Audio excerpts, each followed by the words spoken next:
18 বছরের খরা কাটিয়ে ইন্ডিয়ান প্রিমিয়ার লিগে প্রথমবারের মতো শিরোপার স্বাদ পেয়েছে রয়্যাল চ্যালেঞ্জার্স বেঙ্গালুরু। প্রথম শিরোপা জয়ের উৎসবে মেতেছিল পুরো বেঙ্গালুরু, কিন্তু সেই উন্মাদনা রূপ নিয়েছে প্রাণঘাতী দুর্ঘটনায়।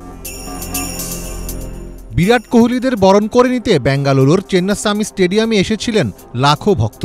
স্টেডিয়ামের ধারণ ক্ষমতা প্রায় ৩৫,০০০ হলেও ২ থেকে ৩ লাখ মানুষ সেখানে জড়ো হন। অনেকে বিনামূল্যে বিতরণকৃত পাস ছাড়াই প্রবেশের চেষ্টা করেন, ফলে বিশৃঙ্খলা সৃষ্টি হয়।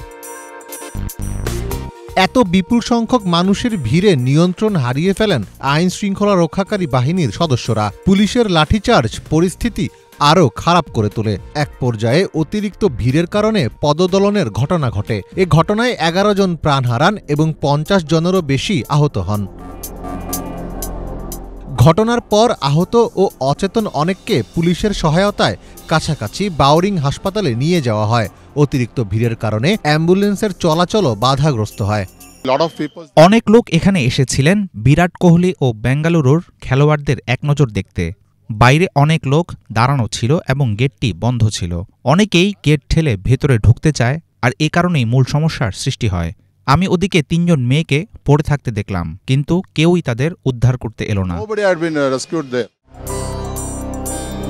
বেঙ্গালুরু পুলিশের পক্ষ থেকে আরসিবির মালিকানা সংস্থা ডিএনএ নামের ইভেন্ট ম্যানেজমেন্ট কোম্পানি এবং কর্ণাটক রাজ্য ক্রিকেট সংস্থার বিরুদ্ধে এফআইআর দায়ের করা হয়েছে। এর আগে নিহত পরিবারের প্রতি সমবেদনা জানিয়ে বেঙ্গালুরু ফ্র্যাঞ্চাইজি কর্তৃপক্ষ নিহত প্রতিটি পরিবারকে ১০ লাখ রুপি আর্থিক সাহায্যের ঘোষণা দেয়। সেই সঙ্গে আহত পরিবারদের পাশে থাকার প্রতিশ্রুতিও দেয়, কিন্তু তাতেও রক্ষা পায়নি আরসিবি কর্তৃপক্ষ। বৃহস্পতিবার সকালে হাইকোর্ট স্বপ্রণোদিত হয়ে জনস্বার্থে পুলিশকে ব্যবস্থা নিতে বলেন। তারপর এফআইআরটি করা হয়। ২০০৭ সালে ভারত পাকিস্তান ম্যাচের টিকিট বিক্রির সময় এই একই স্টেডিয়ামে ব্যাপক বিশৃঙ্খলা হয়। সে ঘটনায় কোনো মৃত্যু না ঘটলেও অনেক মানুষ আহত হন। ফলে আরসিবির এবারের ইভেন্ট আয়োজনে অনুমতি দেয়নি পুলিশ। তা সত্ত্বেও আয়োজকরা উদযাপন অনুষ্ঠানটি চালিয়ে যান। এ ঘটনায় বেঙ্গালুরু তো বটেই, চরম সমালোচনার মুখে পড়েন ক্রিকেটার বিরাট কোহলিও। ভারতের সাবেক ক্রিকেটার মদনলাল কোহলির সমালোচনা করে বলেন, স্টেডিয়ামের বাইরে সমর্থকেরা বিশৃঙ্খলার মধ্যে পড়েছিল। সে সময় স্টেডিয়ামের ভেতরে কোহলিদের বিজয় উৎসবের অনুষ্ঠান চলছিল।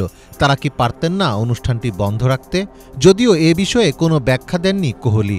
সামাজিক মাধ্যমে একটি পোস্টে কোহলি বলেন, ভাষা হারিয়ে ফেলেছি, বলার মতো অবস্থায় নেই, খুব ভয় পেয়েছি।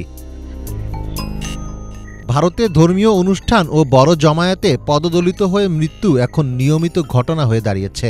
গত ১ বছরে দেশটিতে অতিরিক্ত ভিড়ে চাপা পড়ে কমপক্ষে ১৮৬ জন প্রাণ হারিয়েছেন। আর এসব ঘটনার জন্য পুলিশ ও আয়োজকদের অব্যবস্থাপনা, পর্যাপ্ত জায়গার অভাব ও সংকীর্ণ এক্সিট রুটকেই দায়ী করছেন অনেকে। মীর ফজলে রাব্বি, বাংলা ভিশন।